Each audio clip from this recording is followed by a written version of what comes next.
This happened when I was, I think, in my 30s. And the passion was that I thought there were not enough women in the field of litigation as opposed to your corporate side or being an in-house lawyer. It's easier, the trajectory. But in litigation, it's a male-dominated society because, of course, women chose to be at home initially. And it is only in the recent past, that is in the 21st century, we have so many women that we see in every sector. So, and then there was the opening of defending state action. So I defend state action at the High Court of Karnataka. And defending state action is not easy because it's just not policy decisions and constitutional validity, but it is so many different things. So I need officers from the very village level panchayats to the IAS officer or the principal secretaries, and to get instructions so that we can defend the case effectively in court. So I have been additional government advocate for the last 10 years, and when I started, there were only 2 of us. And today I see 15 of us on board who are part of the Advocate General's office, which is a commendable increase in the number of women. And I think more force for women, and I don't think there are barriers now, but now we are just taking it, bring it on, and we will do it. So, and the legal field, I must say there are so many women joining the legal field today, and there are so many universities and law school apart from the National Law School which first began. So we have more than 50% of girls entering the law profession today. So the entry level, the numbers are staggeringly high, but I think it dwindles down as we get into our marriage and child rearing. So the trajectory needs to be constant. There's so many questions in my question bucket, but this one is very usual one. How are women lawyers, judges advancing diversity and equity in the legal system? What challenges do they face? Okay, talking about challenges now, there are challenges in every field. It's just not in the legal field. I would like to say across forums, across fields.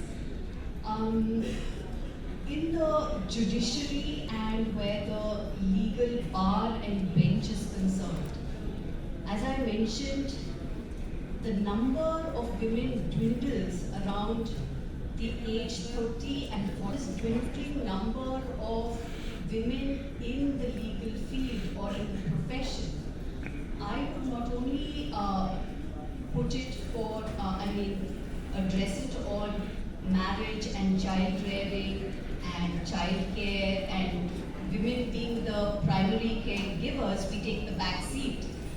So, there is this, I would like to use an acronym. You have MCP, I'm sorry, the analogy is wrong, MCP male chauvinistic pig. Instead of that, women should have the acronym RCP. Be relevant, be consistent, and be persistent. Because what happens is, in our Indian society, or maybe world over, when you meet a lady, the thing is, if you have a good husband who's earning a good income, society says, "Aapko kyun kaam karna hai? You can sit at home, you don't have to work, you have an income coming, you can sit back." But that mentality we need to kind of break.